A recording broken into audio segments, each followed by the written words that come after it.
నిజ నిర్ధారణకు అంతిమ నిర్ణయం DNA టెస్ట్. ఉన్నది ఉన్నట్లుగా వాస్తవాలను. నమస్కారం, వార్తలకి స్వాగతం. ఈనాటి ముఖ్యాంశాలు.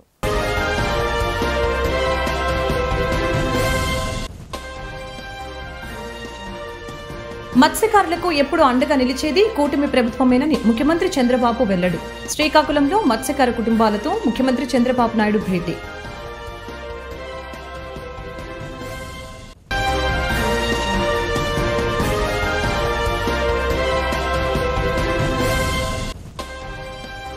కూటమి ప్రభుత్వం ఎన్ని తప్పుల కేసులు నమోదు చేసినా, ఇబ్బందులకి గురి చేసినా తాను కానీ పార్టీ శ్రేణులు కానీ భయపడే ప్రసక్తే లేదని మాజీ సీఎం జగన్ వెల్లడి. గతంలో తనను 16 నెలలు జైల్లో ఉంచారని వెల్లడి. ప్రజలే అండగా నిలిచారని స్పష్టీకరణ.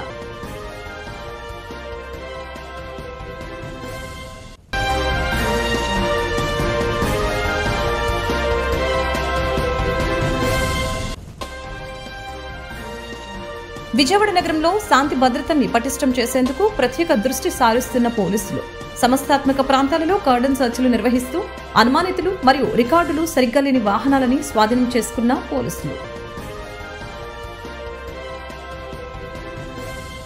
మత్స్యకారులకి ఎప్పుడు అండగా నిలిచేది కూటమి ప్రభుత్వమేనని ముఖ్యమంత్రి చంద్రబాబు తెలిపారు. జగన్ 5 ఏళ్లు మత్స్యకారులని మోసం చేశారని, పథకాలన్నీ నిలిపివేసి కేంద్ర ప్రభుత్వ నిధుల్ని కూడా దూరం చేసి దగా చేశారని చెప్పారు. అనంతరం ఎండు చేపలను పరిశీలించి మద్దు లక్ష్మమ్మ, కారి సీతమ్మ, వారధి పైడమ్మతో మాట్లాడి చేపలు ఎండపెట్టే విధానాన్ని అడిగి తెలుసుకున్నారు. రోజువారీ ఆదాయం గురించి తెలుసుకున్నారు. కమ్యూనిటీ హాల్కి చేరుకున్న సీఎం చేపల బోట్లు మరమ్మతులు చేసే కార్మికులు మైలపల్లి పోతురాజు, కారి రాంబాబుతో కాసేపు సంభాషించారు. చేపలు నిల్వ చేసుకున్న ఐస్ బాక్సులు, చేపలు పెట్టే వలల్ని పరిశీలించారు. నీ డిగ్రీ వాపస్ ఇవ్వాల్సి వస్తుందని ఇప్పుడే చెప్పా. నాకు ఒక నమ్మకం ఉంది, ఆయన కానీ ఈ టీం, ఇప్పుడుండే టీం అంతా కూడా ఎమ్మెల్యేలందరూ, శంకర్రావు కూడా మనం చూశారు, మంచి డ్రామా. మా ఎమ్మెల్యేస్ మీటింగ్లో అయితే ఈశ్వరరావు అయితే చాలా బ్యూటిఫుల్గా, ఈశ్వరరావుకి ఇంత టాలెంట్ ఉందని నాకే ఆశ్చర్యం వేసింది. అలాంటి ఇప్పుడు కూడా మీతో మాట్లాడినప్పుడు చూశారు, ఎంత కన్విన్సింగ్గా, మనసు కరిగిపోయేట్టుగా చాలా మీ సమస్యలన్నీ పూసకొచ్చినట్టు చెప్పగలిగాడంటే ఒక ప్రజాప్రతినిధికి ఉండవలసిన లక్షణాలు ఇవని చెప్పి కూడా నేను మీకు తెలియజేస్తున్నా. ఇలాంటి టీం ఉన్నప్పుడు ఎందుకు అభివృద్ధి కాలేమని మిమ్మల్ని అడుగుతున్నా. మీలో కూడా ఒక మార్పు రావాలి. నేను ఆడబిడ్డలను అడిగాను, వస్తానే ఏం చదువుకున్నారన్నా. పోలీస్ చదువుకోవాలా, పోలీస్ కంటే పోలీస్ భార్య బెటరు, ఆవిడ 7వ తరగతి వరకు కన్నా చదువుకోనుంది. అదే మరి ఆడబిడ్డలు అడిగితే కష్టాలున్నాయి, చదివించాలనే ఆలోచన రాలేదు. మా పిల్లలు కూడా ఈరోజు సముద్రంలోకి పోయి చేపలు పడుతున్నారనే పరిస్థితికి వచ్చారు. అంటే జీవితాంతం తరతరాలుగా వారసత్వంగా మనకు వచ్చిన వారసత్వాన్ని పేదరికంలోనే బతకాలని అడుగుతున్నా. అనేక అవకాశాలు ఉన్నాయి. అలాంటి అవకాశాలు ఉపయోగించుకుని మనం ముందుకు పోవాల్సిన అవసరం ఉంది. ఈరోజు మత్స్యకారుల విషయానికి వస్తే దగ్గర మీరు చూసినప్పుడు మన అన్ని గ్రామాల్లో, తీర ప్రాంతం అంతా మత్స్యకారుల గ్రామాలు ఉన్నాయి. మనం కూడా చేపల విషయంలో అందరికంటే ఎక్కువ ఆంధ్ర రాష్ట్రం ముందుంది. 555 గ్రామాలు మత్స్యకార గ్రామాలు ఉన్నాయి. కానీ 555 గ్రామాలున్నా నేను మీ గ్రామానికి వచ్చానంటే ఈ గ్రామం దశ దిశ మార్చాలి. మీ కష్ట సుఖాలు అర్థం చేసుకోవాలి. తద్వారా రాష్ట్రానికి కూడా ఒక మెసేజ్ ఇచ్చి అన్ని మత్స్యకార గ్రామాలని బాగు చేస్తామని చెప్పి కూడా నేను మీకు తెలియజేస్తున్నా. ఈరోజు ఇక్కడికి వచ్చినప్పుడు దేశంలో ఉత్పత్తి అయ్యే మత్స్య సంపద 29% మన రాష్ట్రంలో ఉత్పత్తి అవుతుంది. రెండోది 32% ఎగుమతులు చేస్తున్నాం. 55 లక్షల మెట్రిక్ టన్నులు చేపలు కానీ రొయ్యలు కానీ మనం తయారు చేసే పరిస్థితికి వచ్చాం. దీనివల్ల 16,50,000 మందికి ఉపాధి కలుగుతూ ఉంది. నేను ఇంకొక విషయం కూడా మీ అందరికీ చెప్తున్నా, చేపలకు బంగారు భవిష్యత్తు ఉంటుంది. ఒకప్పుడు అందరూ వరి ధాన్యం తినేవాళ్ళం, లేకపోతే రాను రాను కొన్ని రోజుల తర్వాత వరి ధాన్యం ఇది లేకపోతే కొంతవరకు చికెన్ మటన్కి వెళ్ళేవాళ్ళం. ఈరోజు మీరు గుర్తుపెట్టుకోండి, మత్స్యకారులు మీరంతా కూడా ప్రజలు ఆరోగ్యంగా ఉండాలంటే చేపలు తప్ప వేరే మార్గం లేదని చెప్పి మరొక్కసారి మీ అందరికీ విజ్ఞప్తి చేస్తున్నా. మనుషుల్లో తెలివితేటలు పెరగాలన్నా పిల్లలకు మెదడు. తెలుగుదేశం కూటమి ప్రభుత్వం ఎన్ని తప్పుడు కేసులు నమోదు చేసినా, ఇబ్బందులకి గురి చేసినా తాను కానీ పార్టీ శ్రేణులు కానీ భయపడే ప్రసక్తే లేదని వైసీపీ అధినేత మాజీ ముఖ్యమంత్రి వైఎస్ జగన్మోహన్ రెడ్డి స్పష్టం చేశారు. గతంలో అక్రమాస్తుల కేసుల్లో తనని అన్యాయంగా ఇరికించి జైలుకు పంపినా ఆ తర్వాత జరిగిన ఉప ఎన్నికల్లో ప్రజలు వైసీపీకి అఖండ విజయాన్ని అందించారని జగన్ గుర్తు చేశారు. అదేవిధంగా ఇప్పుడు కూడా ప్రభుత్వం ఎన్ని అడ్డంకులు సృష్టించినా, ఎన్ని కేసులు బనాయించినా ప్రజల మద్దతు తనకే ఉంటుందని ఆయన ధీమా వ్యక్తం చేశారు. విజయవాడ నగరంలో శాంతి భద్రతల్ని పటిష్టం చేసేందుకు పోలీసులు ప్రత్యేక దృష్టి సారిస్తున్నారు. సమస్యాత్మక ప్రాంతాలలో కార్డన్ సర్చ్లు నిర్వహిస్తూ అనుమానితులు మరియు రికార్డులు సరిగ్గా లేని వాహనాలని స్వాధీనం చేసుకున్నారు. శాంతి భద్రతల విఘాటం కలిగిస్తే కఠిన చర్యలు తప్పవని హెచ్చరించారు. పార్టీ రాజకీయ వ్యవహారాల కమిటీ సమావేశంలో మాజీ ముఖ్యమంత్రి వైఎస్ జగన్ పాల్గొన్నారు. ఈ సందర్భంగా మాట్లాడుతూ గతంలో కాంగ్రెస్ హయాంలో తనను అన్యాయంగా 16 నెలల పాటు జైలులో ఉంచారని, పార్టీని నడపలేని పరిస్థితులు కల్పించిన ప్రజలు తనని, తన పార్టీని ఆదరించారని ఆయన గుర్తు చేశారు. నాడు తానున్న 16 నెలలు జైల్లో పెట్టారని అన్నారు. పార్టీని నడిపే పరిస్థితి లేకుండా చేశారని, అయినా ప్రజలు ఆశీర్వదించారని అన్నారు. ఇప్పుడు ప్రతి గ్రామంలో మన పార్టీ ఉందని, వాళ్ళు ఎన్ని కేసులు పెడితే ప్రజలు అంత తీవ్రంగా స్పందిస్తారని చెప్పారు. తనను మరొకసారి జైలుకు పంపినంత మాత్రాన ప్రజా వ్యతిరేకతను అణచివేయలేరు అని అన్నారు. డేటింగ్ యాప్ ద్వారా అమ్మాయిలను మాయమాటలతో నమ్మించి వారి వద్ద నుంచి విలువైన వస్తువుల్ని దొంగిలిస్తున్న వ్యక్తిని విజయవాడ పోలీసులు అరెస్టు చేశారు. నిందితుడి వద్ద నుంచి 2 లక్షల రూపాయల విలువైన 20 గ్రాముల బంగారం స్వాధీనం చేసుకున్నారు. ఇవాళ మనం ఉన్న పిఎస్ లిమిట్స్లోని ఉన్న బాంబే కాలనీలోని ఏ బ్లాక్ దగ్గర ఉన్నాము. ఇక్కడ ఇవాళ మార్నింగ్ 5 గంటల నుంచి సుమారు 7:30 వరకు కూడా కార్డినెన్స్ సెర్చ్ ఆపరేషన్ నిర్వహించడం జరిగింది. మన ఎన్టీఆర్ పోలీస్ కమిషనరేట్ సిపి గారైన రాజశేఖర్ బాబు ఐపీఎస్ సార్ ఆదేశాల మేరకు మా ఏడీసీపీ అయిన జి రామకృష్ణ సార్ ఆధ్వర్యంలో ఇవాళ సుమారు 100 మంది స్టాఫ్ తోటి ఇక్కడ కార్డినెన్స్ సెర్చ్ ఆపరేషన్ నిర్వహించడం జరిగింది. దీంట్లో మనకి ఐరిస్ సిడిఐసి విభాగము, ట్రాఫిక్ విభాగం కూడా పాల్గొన్నారు. దీంట్లో మొత్తంగా 108 మందిని చెక్ చేయగా అందులోని 5 సస్పెక్ట్స్ ఐడెంటిఫై అయ్యారు. అలాగే వెహికల్స్ అన్నీ కూడా చెక్ చేస్తే నెంబర్ ప్లేట్స్ లేనివి కానీ, రికార్డ్స్ లేనివి కానీ, ఇల్లీగల్ వెహికల్స్ కొన్ని మనకి దాదాపు సుమారు 16 బైకులు గట్రా సీజ్ చేయడం జరిగింది.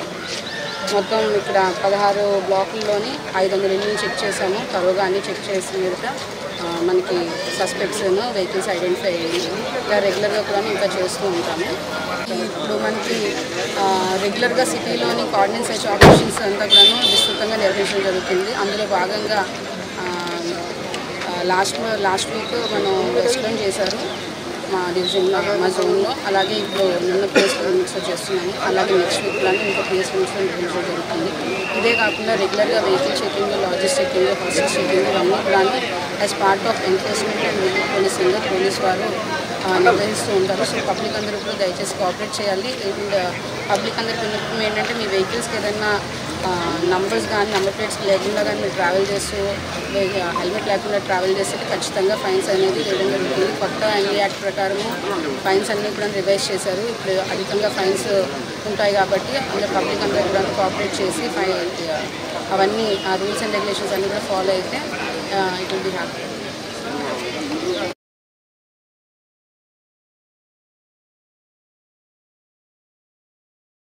ఆంధ్రప్రదేశ్ సీఎం నారా చంద్రబాబు నాయుడు సారథ్యంలో అన్ని హంగులతో కూడిన అభివృద్ధికి చెందిన రాజధానిని నిర్మించడం జరుగుతుందని తూర్పు ఎమ్మెల్యే గద్దె రామ్మోహన్ తెలిపారు. రాజధాని లేని రాష్ట్రంగా రాష్ట్రాన్ని మార్చిన ఘనత వైఎస్ జగన్కి దక్కుతుందని అన్నారు. పాకిస్తాన్ ఉగ్రవాదుల చర్య హృదయాన్ని కలిచివేయటం జరిగిందని,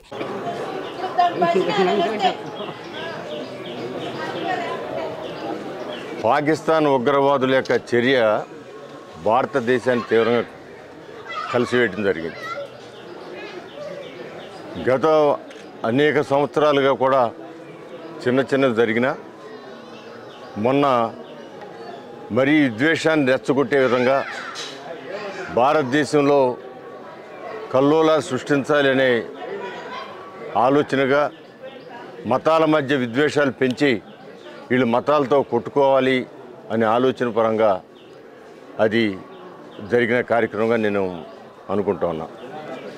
ఏదేమైనా కూడా ఇవాళ రాజకీయాలకు అతీతంగా అన్ని పార్టీలు ఒకే దారికి వచ్చి ఖచ్చితంగా ఇలాంటి దుశ్చర్యల్ని ఎదుర్కోవడమే కాకుండా మరలా ఇలాంటివి చేస్తే ఇబ్బందులు గురవుతామనే భావన వాళ్ళకి చేసిన వాళ్ళకి కలిగే విధంగా తీసుకునే చర్యలకు కానీ ఆ మూమెంట్కి కానీ అందరూ కూడా సహకరించాల్సిన అవసరం ఉందని కూడా నేను మనవి చేస్తూ ఈరోజు నారా చంద్రబాబు నాయుడు గారు భారతదేశంలో ఎక్కడ ఏ కార్యక్రమాలుండా ఒక జాతీయ నాయకుడిగా ఆయన స్పందించే తీరుగానండి, లేకపోతే అలాంటి చర్యలు రాకుండా ఏం చేయాలనే ఆలోచనలు కానివ్వండి, అదేవిధంగా ఈ రాష్ట్రంలో ఆంధ్ర రాష్ట్రంలో ముస్లిం మతస్థుల్ని కాపాడుకోవాల్సిన బాధ్యత మనందరి మీద చెప్పడంలో కానివ్వండి, అదేవిధంగా క్రైస్తవ మత మైనారిటీస్ని కూడా ఏ విధంగా వాళ్ళ మనోభావాలు దెబ్బతినకుండా చూసుకోవాలనే దాంట్లో నిరంతరం ఆయన చేసే కృషి కూడా ఒకసారి నేను గుర్తు చేసుకుంటున్నాను. ఈ మత ద్వేషాలు ఈ ప్రాంతంలో కూడా ఇప్పుడున్న ప్రతిపక్ష పార్టీ ఏదో రకంగా ద్వేషాలు సృష్టించాలి, వాళ్ళు ఒకరికొకళ్ళు కొట్టుకునే పరిస్థితి రావాలి అనే భావంతోనే వాళ్ళ ప్రతిపక్ష పార్టీ ఉండటం మన ఆంధ్రదేశం యొక్క దురదృష్టకరం. ఇవాళ రాష్ట్రంలో అనేకమైన సవాళ్ళు ఉన్నాయి, అనేకమైన సమస్యలు ఉన్నాయి, నిధులు కొరత ఉంది. వీటన్నిటిని కూడా సమకూర్చుకోవడానికి కేంద్ర ప్రభుత్వంతో చక్కటి స్నేహభావంతోనూ కూటమిలో భాగస్వామిగా గాను, అదేవిధంగా పవన్ కళ్యాణ్ గారి యొక్క సహకారంతోనూ ఈ కూటమి బలోపేతం చేసి ఆంధ్ర రాష్ట్రాన్ని అభివృద్ధి పరుచుకోవాలా, ఆంధ్ర రాష్ట్రం మరి చిత్రపటంలో అక్షర క్రమంలో ముందుందో అదేవిధంగా అభివృద్ధిలో కూడా ముందుండాలనే ఆలోచనతో ఈ కూటమి ప్రభుత్వం చేస్తున్న ప్రయత్నాలను గండికొట్టడానికి ప్రతిపక్ష పార్టీలు కొన్ని చేసేది ఒకటి చెప్పేది ఒకటిగా చేస్తున్నాయి. పార్లమెంట్లోనేమో ఒకచోట వ్యతిరేకంగా ఒకచోట అనుకూలంగా చేస్తూ మళ్ళీ పైకి మేము కోర్టుకు వెళ్ళామని చెప్పి మభ్యపెట్టి మన మీద ద్వేషం పెంచడం చేసే ప్రయత్నం కూడా ఒకసారి ఆలోచన చేసుకోవాల్సిన అవసరం ఉంది. ఏదేమైనా కూడా మనల్ని అస్థిరతపరచడానికి, భారతదేశంలో అస్థిరతపరచడానికి ఉగ్రవాదులు, అదేవిధంగా మన రాష్ట్రంలో ఉగ్రవాదుల కంటే బలమైన ఉగ్ర మనస్తత్వం ఉన్న వ్యక్తి, ఉగ్రవాదుల మనస్తత్వం ఉన్న వ్యక్తి మరి జగన్మోహన్ రెడ్డి గారు కూడా కొంచెం ఆలోచన చేసి రాష్ట్రం భావితరాల భవిష్యత్తు, పిల్లల భవిష్యత్తు, వచ్చే రానున్న తరాల భవిష్యత్తు, వాళ్ళందరి భవిష్యత్తు కోసం రాష్ట్ర అభివృద్ధికి సహకరించాల్సిన అవసరం ఉంది. ఇవాళ రాజధాని లేని రాష్ట్రంగా మరి మన రాష్ట్రాన్ని తయారు చేసిన మీరు ఏ ఆలోచన చేశారో నాకు తెలియదు, కానీ ఈ రోజుకైనా ఒక రాజధాని, ఆ రాజధాని కూడా సంపద సృష్టించే రాజధానిగా ఉండాలి. ఆ సంపదతో అనేకమైన సంక్షేమ కార్యక్రమాలు ప్రజలకు చేయాలి. ఇలాంటి ఆలోచనతోనే ముందుకెళ్లాల్సిన అవసరం ఉంది. మీరు కలిసి వచ్చినా కలిసి రాకపోయినా కూడా నారా చంద్రబాబు నాయుడు గారు ఆయన అనుభవంతో, ఆయనకున్న 40 సంవత్సరాల అనుభవంతో ఖచ్చితంగా చరిత్రను సృష్టిస్తారు.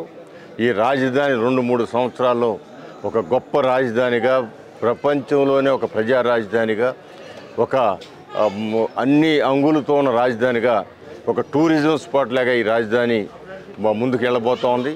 దాని ద్వారా ఆ టూరిజంలోనే మనం మరి సంపద సృష్టించి ఆ సంపద ద్వారా ఈ రాష్ట్రాన్ని అనేకమైన సంక్షేమ కార్యక్రమం, ఇంకా మెరుగైన సంక్షేమ కార్యక్రమాలు ఇచ్చి ముందుకు వెళ్ళే అవకాశాలు వచ్చే అవకాశాన్ని ప్రజలందరూ కూడా సహకరించి ముందుకు తీసుకెళ్లాలని ప్రజలను కోరుకుంటున్నాను. చెప్తారా? వైసీపీ నేతలపై Aryavysya welfare and development corporation chairman Doondi Rakesh తీవ్రస్థాయిలో ధ్వజమెత్తారు.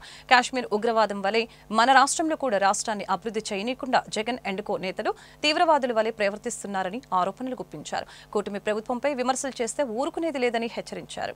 పేటీఎం బ్యాచ్ తో వాళ్ళు వ్యవహరించడం చాలా దారుణమైన విషయం. దీన్ని మేము విపరీతంగా ఖండిస్తున్నామని తెలియజేస్తా ఉన్నా. అసలు అతను ఇచ్చిన ట్వీట్ లో అసలు విషయాన్ని చూద్దాం మనం. ఆయన మాట్లాడతాడు, కంపెనీలకి తక్కువ రేటుకి భూమి ఇవ్వటం తప్పు అంటాడు. అంటే ఉపాధి క్రియేట్ చేయాలంటే కంపెనీకి భూమికి ఏమి ఇవ్వాలండి? ఏమి ఇవ్వాలంటున్నా? వీళ్ళ మాదిరి కంపెనీల నుంచి లంచాలు తీసుకోవాలా? వీళ్ళలాగా డబ్బా కంపెనీలు ఓపెన్ చేయాలా? ఎవరికి ఏ ఉద్యోగస్తుడికి ట్యాక్స్ కట్టకుండా, ఏ కంపెనీ ట్యాక్స్ కట్టకుండా కేవలం బ్లాక్ మనీని వైట్ మనీ చేసుకోవడానికి క్రియేట్ చేసే కంపెనీలు వీళ్ళ కంపెనీలు. ఇక్కడ ఉన్న కంపెనీలు తెచ్చేది దేనికి? ఇక్కడ చదువుకున్న యువతకి ఉద్యోగ అవకాశాలు తీసుకురావడానికి, వాళ్ళ యొక్క భవిష్యత్తు మెరుగుపరచడానికి ఎన్డీఏ కూటమి తీసుకునే ప్రభుత్వ నిర్ణయాలు. ఈ నిర్ణయాల్ని స్వాగతించాల్సిన అవసరం.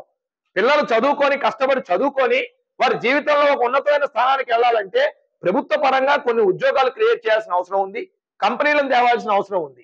మరి ఈ రోజు ఇంత ఇబ్బంది పడ్డ రాష్ట్రంలో, ఇంత అప్పుల పాలైన రాష్ట్రంలో జీడిపి పెంచాలంటే, నిరుద్యోగస్తులు ఉద్యోగాలు రావాలంటే ఏం చేయాలి? దానికి అనేక నిర్ణయాలు తీసుకోవాలి ప్రభుత్వం నుంచి. వీటన్నిటినీ విమర్శిస్తారు. ఆయన విమర్శల్లో ముఖ్యంగా 2 నిర్ణయాలు కనుక అతను మాట్లాడినట్టయితే, మా నాయకుడు కేశినేని శివనాథ్ ఎంపీ గారిని నోటికి ఇష్టం వచ్చినట్టు మాట్లాడుతూ ఉన్నాడు. అతను లేవనెత్తిన 2 అంశాలు మనం మాట్లాడదాం. ఒకటి ఉసిక, 2 ఫ్లై యాష్. ఉసిక గురించి మనం మాట్లాడితే, ఒక లారీ ఉసిక ₹1,00,000 కొన్న దాఖలాలు గత ప్రభుత్వంలో ఉన్నాయి. అవునా కాదా? దీని మీద సూటిగా సమాధానం చెప్పగలిగే దమ్ము, ధైర్యం ఆ మాజీ నాయకుడికి ఉందా? ఆ రోజు లేవన్నోడు ఈ రోజు లేస్తుందే. ఉసికే ఆపి అనేక మంది వ్యాపారస్తుల యొక్క గొంతు కోసి అనేక మంది కార్మిక నాయకుల్ని, కార్మికులకు ఉపాధి లేకుండా చేశారు. ఆ రోజు ఉసుక పోరాటం చేసి తాను అనుసంధానంగా ఉన్న అనేక రంగాలు పారిపోతున్నాయి, అనేక రకాల వాళ్ళు ఇబ్బంది పెడుతున్నారని రోడ్డు మీదకి వచ్చి దారుణంగా మేము పోరాటాలు చేస్తే ఆ రోజు ఎక్కడికి వెళ్ళాడో తెలియదు. 10 సంవత్సరాలు సుదీర్ఘకాలంగా ఎంపీగా పనిచేశాడు. ఏ రోజైనా, ఏ ఒక్క రోజైనా మీడియా సాక్షిగా అతను ఒకటే అడుగుతా ఉన్నాం, ఏ ఒక్క ప్రజా సమస్య మీదైనా. పహల్గాం ఘటనకి సంఘీభావంగా వేలాది మంది విద్యార్థులు వన్ టౌన్లో శాంతి ర్యాలీ నిర్వహించారు. పహల్గాంలో పర్యాటకులపై ఉగ్రదాడి పాకిస్తాన్ ప్రేరేపిత ఉగ్రవాదుల వల్లే తీవ్రవాదాన్ని పెంచి పోషిస్తున్న పాకిస్తాన్కి తగిన గుణపాఠం చెప్పాలని కేబిఎన్ విద్యార్థులు నినదించారు. దారుణ మారణకాండకి ఒడికట్టిన పాక్ తీవ్రవాదులను అంతమొందించేందుకు కేంద్ర ప్రభుత్వం చర్యలు చేపట్టాలని వారు డిమాండ్ చేశారు. మొన్న పహల్గాంలో జరిగిన దాడి అనేది ప్రతి ఒక్కళ్ళు కూడా ఖండించాల్సిన విషయం. ఇది మన దేశ సమైక్యతకి సంబంధించిన విషయం కాబట్టి ప్రతి ఒక్కళ్ళు కూడా తరతమ భేదాలు లేకుండా సమైక్యంగా ఈ దాడిని నిరసిస్తూ శాంతి యాత్ర చేయడానికి మేము ఇవాళ సిద్ధమైన కేబిఎన్ కాలేజీ తరఫున ఈ టైంలో ప్రతి ఒక్కళ్ళు కూడా ఇటువంటి పట్టులు లేకుండా అందరూ ఒకే మాట మీద, ఒకే తాటి మీద ఉంటూ మనందరం కూడా మన దేశం కోసం కట్టుబడి ఉన్నామని అందరూ తెలియజేయాలని నా కోరిక.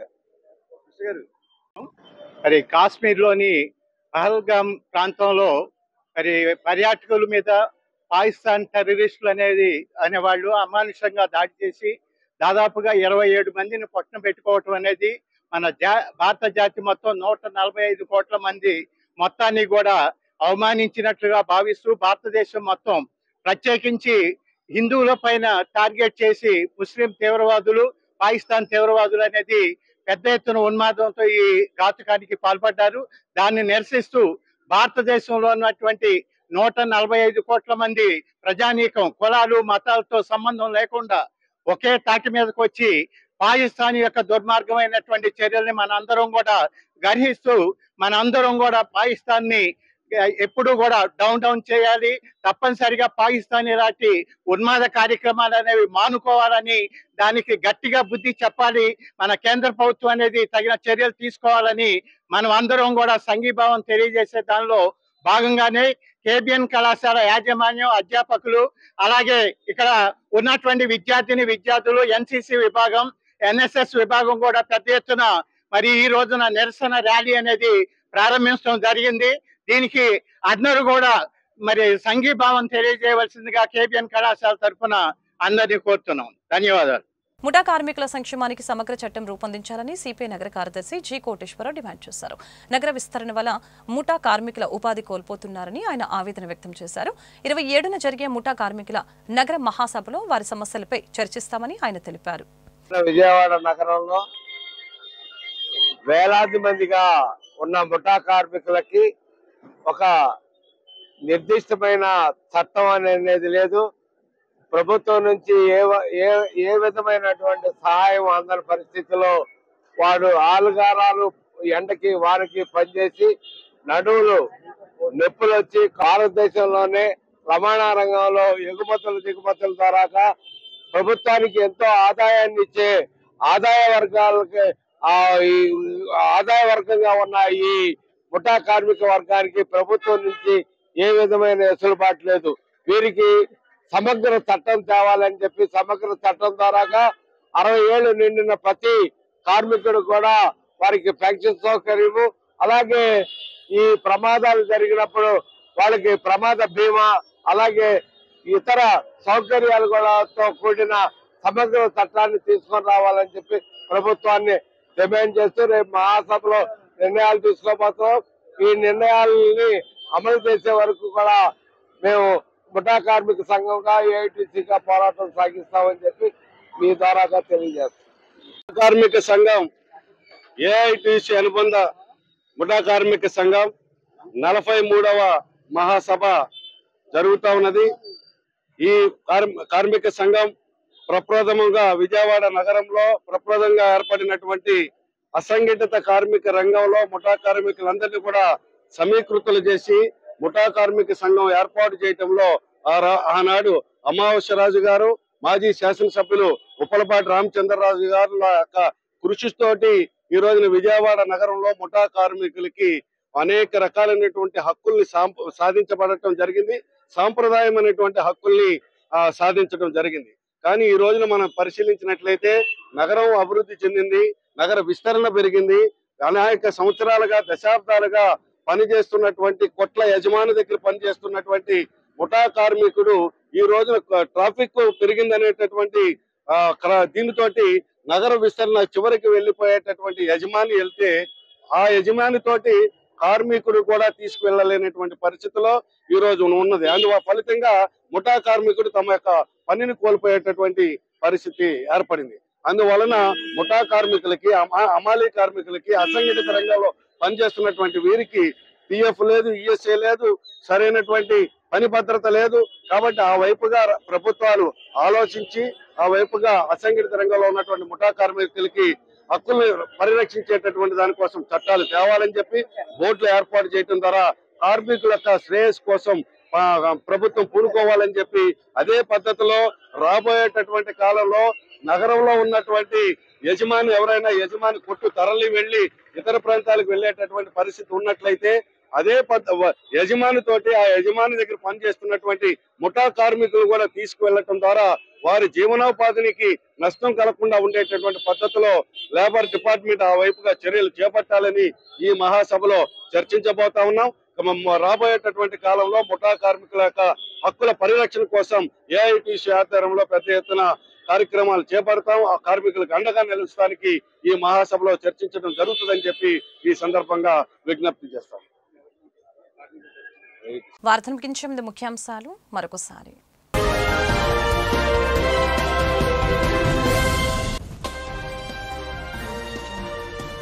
మత్స్యకారులకు ఎప్పుడు అండగా నిలిచేది కూటమి ప్రభుత్వమేనని ముఖ్యమంత్రి చంద్రబాబు వెల్లడి. శ్రీకాకుళంలో మత్స్యకార కుటుంబాలతో ముఖ్యమంత్రి చంద్రబాబు నాయుడు భేటీ.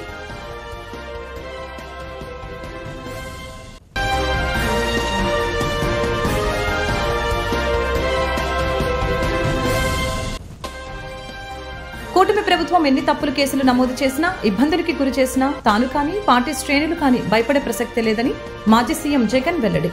గతంలో తనను 16 నెలలు జైల్లో ఉంచారని వెల్లడి. ప్రజలే అండగా నిలిచారని స్పష్టీకరణ.